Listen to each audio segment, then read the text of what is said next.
Good evening সকলোকে।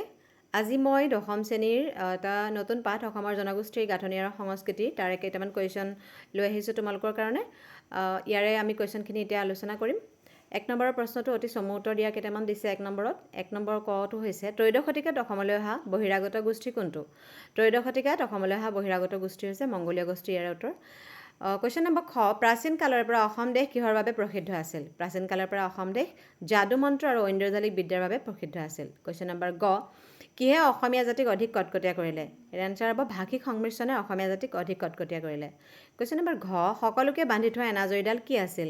সকলোকে বান্ধি থোৱা এনাজৰীডাল আছিল অসমীয়া ভাষা। কুৱেশ্যন নম্বৰ ঙ, অসমৰ মংগোলীয় গোষ্ঠীৰ লোক কোনবিলাক? অসমৰ মংগোলীয় গোষ্ঠীৰ লোকসকল হৈছে আহোমসকল। ইয়াৰে 2 নম্বৰ কুৱেশ্যনকেইটালৈ চাওঁ আমি এতিয়া। 2 নম্বৰ ক কুৱেশ্যনটো হৈছে অসমীয়া জনগোষ্ঠীৰ ধাৰক বুলিলে কোনসকলক বুজায়? ইয়াৰে উত্তৰ হৈছে অসমীয়া জনগোষ্ঠীৰ ধাৰক বুলিলে ঘাইকৈ কছাৰী, চুতীয়া, কোচ, মেচ, ডিমাচা, দেউৰী, মিচিং, বড়ো, তিৱা, কাৰ্বি আৰু অনাৰ্য জাতিবোৰক বুজায়। 2ৰ খটো কুৱেশ্যন হৈছে কিমান চনৰ পৰা কিমান চনলৈ অসমৰ বিদ্যালয়ত বঙলা ভাষা চলিছিল? ইয়াৰে উত্তৰ হ'ব 1836 চনৰ পৰা 1873 চনলৈকে অসমৰ বিদ্যালয়ত বঙলা ভাষা চলিছিল। কুৱেশ্যন নম্বৰ 2 গ, চাহ উদ্যোগৰ কৰ্মীসকল কোন? তেওঁলোক ক'ৰ পৰা অসমলৈ আহিছিল? ইয়াৰে উত্তৰটো হ'ব চাহ উদ্যোগৰ কৰ্মীসকল হৈছে চাওতাল, কুৰ্মী, মুছহৰ, মুণ্ডা, টেলেঙা, হু, ভূমিজ, ওৰাং, তাঁতী, লোহাৰ আদি, আৰু এওঁলোক বিহাৰ, উৰিষ্যা, মধ্যপ্ৰদেশ আৰু উত্তৰ প্ৰদেশৰ পৰা অসমলৈ আহিছিল। কুৱেশ্যন নম্বৰ 2 ঘ, পাহটিত থকা খাদ্যবস্তুৰ এখন তালিকা প্ৰস্তুত কৰা। ইয়াৰ উত্তৰ হ'ব পাহটিত থকা খাদ্যবস্তু হ'ল পৰাঠা, পোলাও, কুৰ্মা কোপ্তা, কেক, বিস্কুট, ৰুটি, ৰসগোল্লা, লালমোহন, চিঙৰা, লুচি, পুৰি, ডোচা, চাম্বাৰ, ইডলি। কুৱেশ্যন নম্বৰ 3, অসমৰ পুৰণি সাহিত্যৰ সমলবোৰ কি কি? ইয়াৰে উত্তৰটো হ'ব অসমৰ পুৰণি সাহিত্যৰ সমলবোৰ হৈছে অলিখিত গৰখীয়া নাম, নিচুকনি গীত, নাও খেলোৱা গীত, বাৰমাহী গীত, আইনাম, বিয়ানাম, বনগীত, বিহুগীত, দেহ বিচাৰৰ গীত, মন্ত্ৰ সাহিত্য আৰু ডাকৰ বচন ইত্যাদি। কুৱেশ্যন নম্বৰ 4টো অকণমান লং কুৱেশ্যন। অসমৰ বৈচিত্ৰ্যপূৰ্ণ জনগোষ্ঠীৰ গাঁথনিতে অসমীয়া সংস্কৃতিৰ বৈশিষ্ট্য ৰক্ষা পৰিছে। কথাষাৰৰ গুৰুত্ব ব্যাখ্যা কৰি অসমৰ জনগোষ্ঠীৰ বৈচিত্ৰ্যৰ কথা বৰ্ণনা কৰা। ইয়াৰে উত্তৰটো সমগ্ৰ অসম ৰাজ্যখনেই বিভিন্ন জাতি, উপজাতি আৰু জনজাতিৰ জনগোষ্ঠীৰ সমষ্টি। সেইবাবে অসমীয়া সংস্কৃতিও বাৰেবৰণীয়া আৰু বৈচিত্ৰ্যপূৰ্ণ।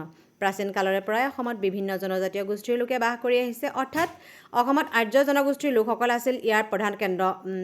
ঘাইকৈ ইয়াত কছাৰী, চুতীয়া, মেচ, ডিমাচা, দেউৰী, মিচিং, বড়ো, তিৱা, কাৰ্বি আদিকে ধৰি অতীতত অকা, দফলা, আবাৰ, মিচিমি আদি জনগোষ্ঠীসমূহে অসম ভূমিত বসবাস কৰিছিল।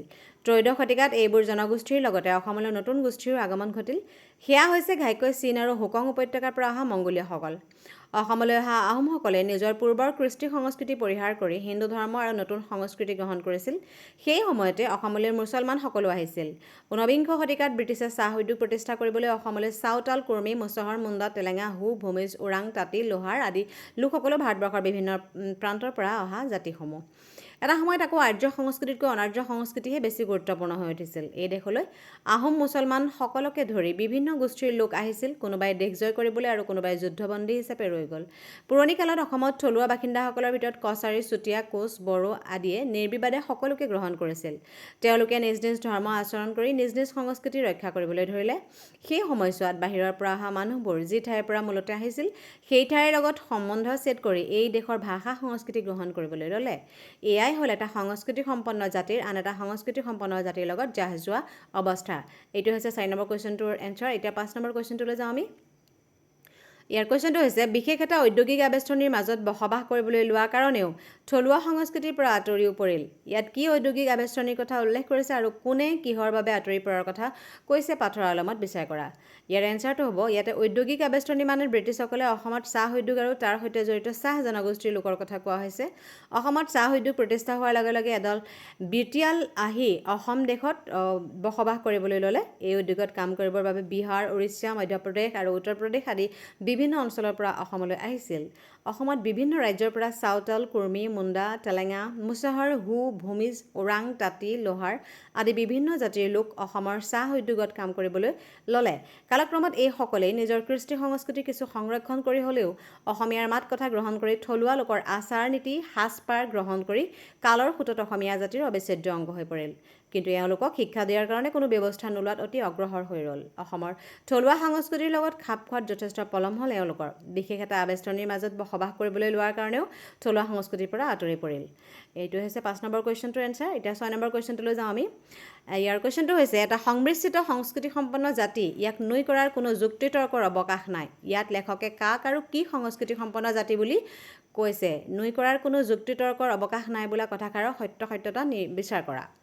ইয়াৰে এনচাৰটো হৈছে অসমীয়া জাতি আৰু সংস্কৃতিৰ সমন্বয়ৰ বিষয়ে ক'বলৈ গৈ লেখকে উক্ত বাক্যশাৰী কৈছে অসমীয়া জাতিটো কেৱল এটা জনগোষ্ঠী আৰু তেওঁলোকৰ ভাষা সংস্কৃতিক লৈ গঢ়ি উঠা নাই বুলি লেখকে কৈছে। অসমত প্ৰাচীন কালৰ পৰা ভিন ভিন জাতি জনগোষ্ঠীৰ লোক আহি অসমত বসবাস কৰিছিল। সেই সময়ত অসমত বসবাস কৰা থলুৱা জনজাতীয় লোকসকলে সকলোকে আঁকোৱালি লৈছিল। বাহিৰৰ পৰা অহা সকলোৱে আন্তৰিকতাৰে এই অসম দেশৰ ভাষা সংস্কৃতি গ্ৰহণ কৰি অসমক নিজৰ দেশ বুলি গ্ৰহণ কৰিছিল। ভাষিক সংমিশ্ৰণে অসমীয়া জাতি আৰু সংস্কৃতি আৰু অধিক কটকটীয়া কৰি তুলিলে। অসমত বাস কৰা জনজাতিৰ ভাষা ভালদৰে বুজি পায় আৰু ক'ব পাৰে। অসমত বাস কৰি অহা লোকসকলেও অসমলৈ বেলেগৰ পৰা অহা লোকসকলেও নিজৰ নিজৰ ভাষা সংস্কৃতি ত্যাগ কৰি অসমীয়া ভাষা আৰু সংস্কৃতিক আঁকোৱালি লয়। যুগ যুগ ধৰি এনে আদান প্ৰদান বিনিময় আৰু সংস্কৃতি গ্ৰহণৰ মাধ্যমেদি অসমীয়া সংস্কৃতিটো বৰ্তমানলৈ পৰিগ্ৰহ হৈ আহিছে। বিভিন্ন ধৰণৰ জাতি জনজাতিৰ সমন্বয়ৰ মাজেৰে অসমীয়া জাতিটো গঢ়ি উঠিছে। এইটো হৈছে 6 নম্বৰ কুৱেশ্যনটোৰ এনচাৰ। এতিয়া আমি 7 নম্বৰ কুৱেশ্যনটোলৈ যাওঁ। লগে লগে সংস্কৃতিৰ ৰূপান্তৰ ঘটিল। কিহৰ লগে লগে সংস্কৃতিৰ ৰূপান্তৰ ঘটিছিল? এই ৰূপান্তৰে কিদৰে ঘটিছিল বুজাই লিখা।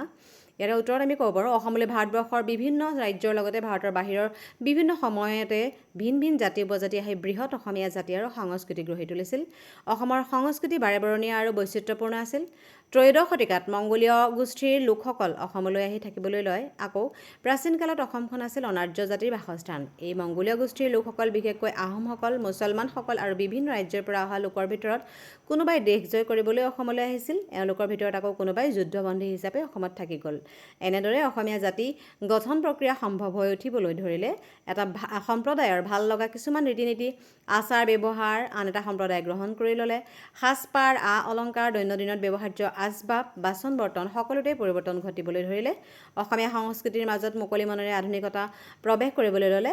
কোনেও কাকো জোৰকৈ একো কথাই জাপি দিয়া নাছিল। এয়াই আছিল স্বতঃস্ফূৰ্ত প্ৰক্ৰিয়া, আদান প্ৰদান বৰ্ণাঢ্য আৰু বাৰেবৰণীয়া যোগেদি হোৱা সংস্কৃতি। এইটো হ'ল 7 নম্বৰ কুৱেশ্যনটো এনচাৰ। এতিয়া আমি 8 নম্বৰ কুৱেশ্যনটোলৈ যাওঁ। দেখা যায় সকলোকে বান্ধি থোৱা এনাজৰীডাল আছিল অসমীয়া ভাষা। ইয়াৰ উত্তৰটো হৈছে এতিয়া তাৎপৰ্য ব্যাখ্যা কৰিব দিছে আমাক 8 নম্বৰকেইটা। ভিন ভিন জনগোষ্ঠীৰ বাসস্থান অসমত ঐক্যৰ হেতু গঢ়ি তুলিছে এই প্ৰদেশৰ ভাষাটোৱে। এই কথাষাৰ বুজাবৰ বাবে কথা পাতি ফুটি উঠিছে। ভাষিক সংমিশ্ৰণে অসমীয়া জাতিটোক আৰু সংস্কৃতিটোৰ বান্ধোনক অধিক কটকটীয়া কৰিছিল। ইয়াত থলুৱাভাৱে অনাৰ্য লোকসকলৰ লগতে বাহিৰৰ পৰা অহা ভিন ভিন জাতিৰ লোকসকলেও বিভিন্ন সময়ত আহি অসমত বসবাস কৰিছিল। অসমৰ বাহিৰৰ পৰা অহা লোকসকলে অসমীয়া ভাষাটোক নিজৰ ভাষা বুলি গ্ৰহণ কৰিছিল। তেওঁলোকে নিজৰ উপভাষাৰে নিজৰ মাজত কথা পাতিলেও প্ৰত্যেকেই অসমীয়া ভাষাৰে কথা কৈ অসমীয়া ভাষাক নিজৰ ভাষা বুলি গ্ৰহণ কৰি উদাৰতাৰ পৰিচয় দিছিল। অসমৰ থলুৱা জনজাতিৰ লোকসকলে নিজ নিজ জনগোষ্ঠীৰ ভাষা জীয়াই ৰখাৰ লগতে সমাজখনৰ সৈতে যোগাযোগৰ কাৰণে অসমীয়া ভাষাকে ব্যৱহাৰ কৰিছিল। অসমীয়া ভাষাটোক তেওঁলোকে উমৈহতীয়া ভাষাৰ ৰূপে গ্ৰহণ কৰিছিল। এই হেতুকে ইমান মজবুত আছিলে যে এই অসমত আহোমৰ ভাষাৰে, ব্ৰাহ্মণ ক্ষত্ৰিয় সংস্কৃতিৰে আৰু মুছলমানে আৰবী ফাৰ্চীৰে কথা নাপাতে। প্ৰত্যেকেই অসমীয়া ভাষাৰ সেতুৰে পাৰ কৰিছিল দৈনন্দিন জীৱন। অসমীয়া লোকসকল তেওঁলোকৰ আপোন হৈ পৰিছিল আৰু অসমীয়া মাতৃভাষা। এনেদৰেই অসমীয়া ভাষাই ভাষিক সংমিশ্ৰণৰ মাজেৰে বিভিন্ন জাতি জনগোষ্ঠীৰ লোকসকল ঐক্য আৰু সম্প্ৰীতিৰ এনাজৰীৰে বান্ধি ৰাখিছিল। এইটো হৈ গ'ল আমাৰ 8 কটো কুৱেশ্যনৰ এনচাৰ। এতিয়া আমি 8 খটোলৈ যাম। এই গোটেইবোৰ হ'ল স্বতঃ প্ৰণোদিতভাৱে হোৱা প্ৰক্ৰিয়া। ইয়াৰ এনচাৰটো হৈছে ইয়াৰ তাৎপৰ্য ব্যাখ্যা কৰিবলৈ দিছে। ভিন ভিন জাতি জনজাতিৰ মাজত কলা সংস্কৃতি ৰীতি নীতি আদি সংমিশ্ৰণত বৃহৎ অসমীয়া সংস্কৃতি গঢ়ি উঠা দেখা পোৱা গৈছে। ইয়াকে বুজাবৰ কাৰণে কথাষাৰ উল্লেখ কৰিছে। বিভিন্ন সময়ত আমি মাত কথা আচাৰ ব্যৱহাৰ সাজ সজ্জা ৰীতি নীতি আদিৰ ক্ষেত্ৰত আমি কেৱল আমাৰ নিজৰটোকে ধৰি ৰখা নাছিলোঁ। আমি আনৰ ৰীতি নীতি সাজ সজ্জা আদিবোৰো গ্ৰহণ কৰিছিলোঁ। আমাৰ নিচিনাকৈ আনেও আমাৰটোক গ্ৰহণ কৰি লৈছিল।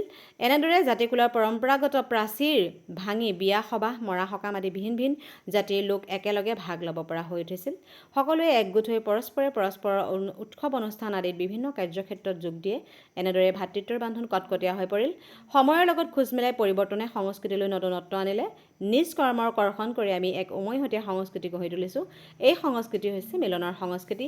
এই সংস্কৃতি সংহতি আৰু সম্প্ৰীতি ৰক্ষাৰ বাট। আজিৰ কুৱেশ্যনকেইটা মোৰ ইমানতে শেষ হৈছে এইটো পাঠৰ। ভিডিঅ'টো যদি ভাল পাইছা তোমালোকে লাইক এটা কৰি দিবা আৰু অনাগত দিনত ভিডিঅ'বিলাক পাই থাকিবলৈ ছাবস্ক্ৰাইব কৰি দিবা। ধন্যবাদ।